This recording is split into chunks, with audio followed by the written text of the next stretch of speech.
எப்படி இருந்தது ஐயா? First class sir. Vikram actor super actor. Caste விஷயமா ஏதாவது சொல்லியிருக்காங்களா? அதெல்லாம் ஒன்றும் இல்லை, சூப்பர் சார். ஃபேமிலியா இருந்துச்சு படம். நல்லா இருந்துச்சு. என்ன மெசேஜ் இருந்தது படத்துல? மெசேஜ் வந்து தங்கத்தை வந்து எப்படி வந்து பிரிட்டிஷ்காரங்க நம்ம கிட்டேருந்து வாங்குறாங்க, அதை வாங்காமல் நம்ம எப்படி காக்கிறோம் தானே மெசேஜ். விக்ரம் சார் ஆக்டிங் எல்லாம் எப்படி இருந்துச்சு? விக்ரம் சார் ஆக்டிங்லாம் சூப்பராக இருந்துச்சு. நல்லா இருந்ததா? நல்லா இருந்துச்சு. ப்ரோ படம் சூப்பரா இருக்கு, குறையே சொல்ல முடியாது. கண்டிப்பா நிறைய நெகட்டிவா சொன்னாங்கனே. நெகட்டிவா ஏன் சொல்லுவாங்கன்னா வந்து சப்டைட்டில்ஸ் கிடையாது ஃபர்ஸ்ட் படத்துக்கு. இந்த படத்துக்கு சப்டைட்டில்ஸ் கொடுத்தாலும் என்ன சொல்லணும்னு அவங்களுக்கு எக்ஸாக்டா தெரியாது. அவங்க என்ன இதில் க்ளீனா என்ன சொல்ல வராங்கன்னா வந்து படத்தை வந்து பாருங்க, ஆனா அந்த படத்தில் என்ன நடந்தோ நாங்கள் ரியலா காமிக்கிறோம் அப்படின்னு சொல்லியிருக்காங்க. கேஜிஎஃப்ல என்ன நடந்தோ அது அப்படியே எக்ஸாக்டா ஆடியன்ஸ் என்ன ஆடியன்ஸ் எதிர்பார்க்குற மாதிரி மாஸ் எலிமெண்ட்ஸ்லாம் அதில் கொடுக்க முடியாது. ரொம்ப நார்மலான ஒரு இதுதான், ரியலா இன்சிடென்ட் எல்லாமே வந்து அது மாதிரி தான். அப்படி பார்த்தா பொன்னியின் செல்வன் தான் சொன்னாங்க, ரொம்ப எதிர்பார்த்த மாதிரி இல்லை. கதை கொஞ்சம் மாத்தினாலும் எவ்வளவு பிரச்சனை வரும்னு அவங்களுக்கும் தெரியும். பாரஞ்சித் வந்து ஹேட்ஸ் ஆஃப் ரியலி வந்து ரொம்ப ஒர்க் பண்ணி கரெக்டாக பண்ணியிருக்காரு என்ன வேணுமோ படத்துக்கு. பிஜிஎம் ஸ்கோர்லாம் கூட ரொம்ப சாங்ஸ்லாம் அந்த படத்தோட கனெக்ட் ஆகிற மாதிரி அப்படியே எடுத்திருக்காங்க. ரொம்ப மாசா இல்லாம ரொம்ப குத்து சாங் அந்த மாதிரி இல்லாம கதைக்கு ஏற்ற மாதிரி என்ன சாங் வேணுமோ அதை கரெக்டாக பண்ணியிருக்காங்க. ரொம்ப நாள் ஆச்சு படம் உண்மையில. அவங்க சைடுக்கான மக்கள் இல்ல அப்படிலாம் இல்லை ப்ரோ, இதுல வந்து கரெக்டாக தான் காமிச்சிருக்காரு. அது வந்து நெகட்டிவா சொல்றதுக்காக ஒரு சில பேர் சொல்லுவாங்க, ஆனா படம் ரொம்ப நல்லா இருக்கு. சியானுக்கு நிஜமா நேஷனல் அவார்டு டிசர்வ் தான் படத்துல. மியூசிக்லாம் பக்காவா இருக்கு, சூப்பரா இருந்துச்சு, ஒன்றையும் குறைய சொல்ல முடியாது. ஃபேமிலியோட கண்டிப்பா பார்க்கலாம். ரொம்ப ஃபேமிலியோட எப்படின்னா வந்து கொஞ்சம் படம்லாம் புரியாது, கொஞ்சம் மெச்சூர்டா இருக்கவங்க பார்த்தா கொஞ்சம் என்ன சொல்ல வராங்க அதெல்லாம் புரியும். ஆனா ஒரு சீனும் ரொம்ப வந்து என்னன்னா ரிசர்ச் பண்ணி ஒரு சீனும் எடுத்திருக்காங்க. ரொம்ப டெடிகேட்டடா தான் எடுத்திருக்காங்க படம். படம் நல்லா இருக்குண்ணா. என்ன மெசேஜ்? கோல்டுக்கு பிகைன் போனா மண்ணுக்கு தான் போய் சேரணும், இதுதான் மெசேஜ். பாரஞ்சித்னாலே அவருக்கான மக்களுக்கான படத்தை தான் எடுப்பாரு அப்படின்ற மாதிரி ஒரு சாதி முத்திரையை கொடுத்தாங்க. அப்படியோட பாக்குறதோட நம்ம விக்ரமோட ஃபேன் பேஸுக்காக தான் வந்து எல்லாரும் படத்துக்கே வருவாங்க, அதுதான் மெயினே. ஆனா நிறைய ஆக்ட்ரஸ் வந்து இப்போ அவ்வளோ எஃபர்ட் போடுறது இல்லை. ஒரு ஸ்க்ரீனுக்கு முன்னாடி ஷர்ட் எல்லாம் இல்லாம நடிக்கிறதே இப்போ நிறைய பேர் வந்து ட்ரெண்டா இல்லை. ஆனா அவர் வந்து கொஞ்சம் எஃபர்ட் தான், ரொம்ப எஃபர்ட் போட்டு தான் நடிச்சாகணும். ஏன்னா சினிமேட்டிக்கா பார்த்தா நம்ம எவ்வளோ மழை கிளைமேட்டிக் சேஞ்சஸ்லாம் இருக்கும்.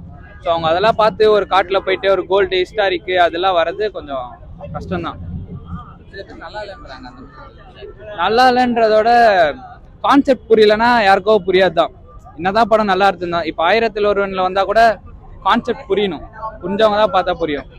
அந்த மாதிரி தான் அவங்க வந்து வேற ஒன்று பேஸ் பண்ணி போறாங்க, இவங்க கோல்டு பேஸ் பண்ணி போறாங்க. படம் அதான் பிரதர் பார்க்குற மாதிரி இல்லை. அது என்ன நினச்சி எடுத்தாங்கன்னு தெரில. அது ஃபஸ்ட்டு பேய் படமா என்ன படம்னு தெரில, சினிமா படமா என்னான்னு தெரில. ரஞ்சித்தான இந்த மாதிரி எடுப்பேன்றாங்க கூட நினச்சி பார்க்கல. எந்த ஒரு கிளைமேக்ஸும் ஒன்றுமே புரியல. ஏதோ தங்கம் எடுக்கிறன்ற மாதிரி எடுக்கிறாங்க. அது வந்து கரெக்டான முறையில் போனால் பரவாயில்ல. ஏதோ பேசுகிறாங்க, ஏதோ பண்ணுறாங்க, என்ன பேசுகிறாங்க என்ன பண்ணுறாங்க, ஃபஸ்ட்டு அது கரெக்டான ஒரு கருத்தை வரல. லாஸ்ட் கிளைமேக்ஸ் சொன்னால் கொஞ்சம் பார்க்கலாம், அது கொஞ்சம் ஒரு 4 கருத்து. ஆனால் ஏதோ சொல்லியிருக்காங்க, வேறு எதுவும் படம் அந்த அளவுக்கு ஒரு விஷயம். ஆமாம், அதை தான் நான் சொல்கிறேன். இப்போ சார்பட்டை எடுத்தாங்க, அதில் வந்து ஒரு முன்னாடி நடந்த மாரி பாக்ஸிங் அந்த இது எடுத்து வந்து காமிச்சாங்க. நீ இந்த படத்தில் என்ன காமிச்சிக்கிறாருன்னு தெரில. விக்ரம் அவர் வருஷம் பார்க்கலாம் படத்தை, அவர் பண்ணிக்கிற மேக்கப்பு அவர் இது வருஷம் பார்க்கலாம். வேற எதுவும் படம் புரிய மாட்டேங்குதுன்னு சொல்றாங்க. அந்த மாதிரி இருக்கு. எனக்கு மண்டை கோளாறாயிடுங்க அந்த படத்தை பார்த்தா. எனக்கே கோளாறாயிடுது, என்னானே தெரில. இன்னும் எப்படி இப்போ என்ன பண்ணுறாங்க ஏது பண்ணுறாங்கன்னு தெரில. ஃபஸ்ட்டு விவசாயம் பண்ணுற மாதிரி காட்டுறாங்க, அதுக்கப்புறம் ஏதோ கூட்டுன்னு போயிட்டு இந்த நிலத்தை மிக்கிற மாதிரி காட்டுறாங்க. வெள்ளைக்காரன் பண்ணும்போது அவங்கள சாவடிக்கிறான், தங்கம் இல்லைன்றாங்க, ஃபேக்குன்றாங்க, டக்குன்னு பேய் ஆகுறாங்க. பேய் படமா என்னான்னு தெரில. ரஞ்சித்தானே இந்த மாதிரி எடுப்புன்னு நினச்சி பார்க்கல. ரஞ்சித் படங்கள் எவ்வளோ ரசிச்சிங்க? இந்த படத்தை பார்த்து உங்களுக்கு என்ன ஃபீல் ஆகும்? அவர் எடுத்த படம் எல்லாமே நான் நினச்சி இது பண்ணிக்கிறேன். நான் ரஞ்சித்தானை கூட நல்லா பழகி பேசிக்கிறேன். இந்த படம் அவர் எடுக்கணும்னு நினைக்கிறேன். எனக்கு தெரிஞ்சு அவர் பேர் மட்டும் அவர் பேர் போட்டு நான் தெரியல, வேற எதுவும் இல்லை. மற்றவங்கெல்லாம் அந்த சூனியக்காரி அந்த விஷயம்லாம் பார்க்குறது அதான் பேய் படம் மாரி இருக்கு. இந்த சூனியக்காரி அப்படிலாம் இல்லை, பேய் அவ்வளோதான். இந்த வேற எந்த ஒரு இதுவும் இல்லை. எந்த ஐடியாவில் படத்துக்கு போனீங்கன்னா பார்த்ததுக்கப்புறம் எப்படி? ரஞ்சித் அண்ணா வந்து நல்ல ஒரு கருத்து கொடுப்பாரு, அவர் படம் எடுத்தோம் நல்ல ஒரு கருத்தாக இருக்குன்னு சொல்லிட்டு நினச்சேன். ஆனால் இது ஏதாவது புரிஞ்சுச்சாங்க? ஒன்றுமே புரியல. தங்கத்தை எடுத்து காமிக்கிறாரு லாஸ்ட் சீனில். அந்த தங்கத்தை காமிக்கிறப்ப என்ன ஃபீல் ஆகுதுன்னா, இந்த ஒதுக்கப்பட்ட மக்களுக்கு உங்களுக்கு விடிவு வந்துடுச்சுன்ற மாரி வந்து ஒரு சீன், அவ்வளோ வேற எதுவும் கிடையாது. நல்லா இருக்கு. நான் தங்கலான் படம் பாரு, நல்லா இருக்கு படம். ஒன் டைம் வாட்சபிள், நல்லா இருக்கு. என்ன மெசேஜ் இருக்கு படத்துல?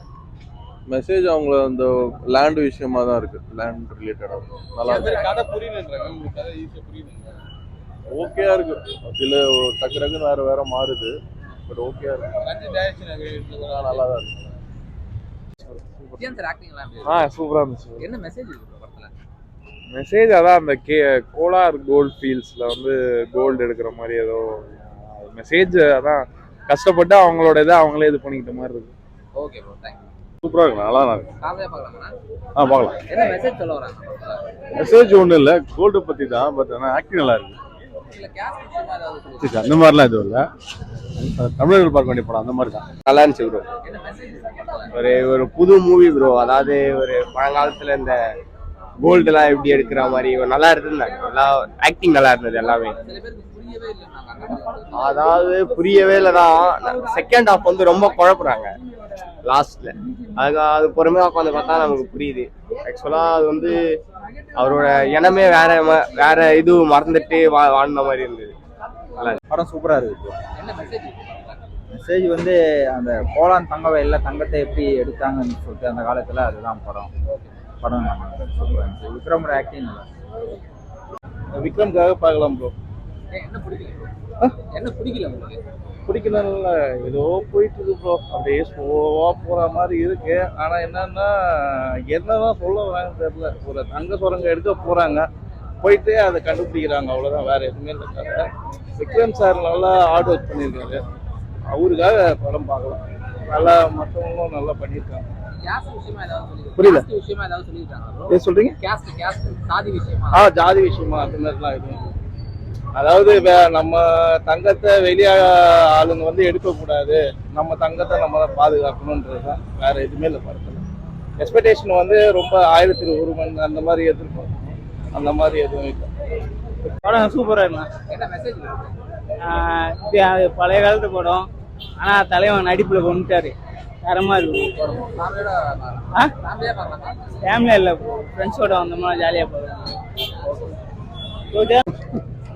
படம் செம மொக்க ப்ரோ. ஃபர்ஸ்ட் ஹாஃப் கூட நல்லா தான் ப்ரோ இருந்தது. மிச்சம் செகண்ட் ஹாஃப்லாம் ரொம்ப தூக்கமா இருந்தது ப்ரோ. நாங்களாம் ஃப்ரீ ஃபயரும் மேட்ச் ஆடிருந்தோம் ப்ரோ உட்காந்து உள்ள. என்ன பிடிக்கல ப்ரோ? ரொம்ப இழுக்கிறாங்க ப்ரோ, டைமே போக மாட்டேங்குது ப்ரோ. ரொம்ப நேரம் 3 மணி நேரம் 4 மணி நேரம் உட்காந்துக்கிற மாதிரி இருக்கு ப்ரோ படம். ஏன் விக்ரம் ஆக்டிங்? அது ஆக்டிங் சொல்ல முடியாது. விக்ரம் ஆக்டிங் மட்டும் தான் நல்லா இருக்கு, மிச்சப்படி அது எதுவுமே நல்லாவே இல்லை ப்ரோ. செம்ம லேக். ஆக்டிங்லாம் நல்லா இருந்தது ப்ரோ. ஆனா கதை தான் ப்ரோ ஒரு மாதிரியா ரொம்ப இழுகிற மாதிரி எடுத்துட்டாங்க ப்ரோ. கேஸ்ட் ரீதியா ஏதாவது? புரியல. கேஸ்ட் ரீதியா ஏதாவது சொல்லிருக்காங்க? காஸ்ட் ரீதியாலாம் இல்லை ப்ரோ. ஓகே. என்ன மெசேஜ் இருக்கு?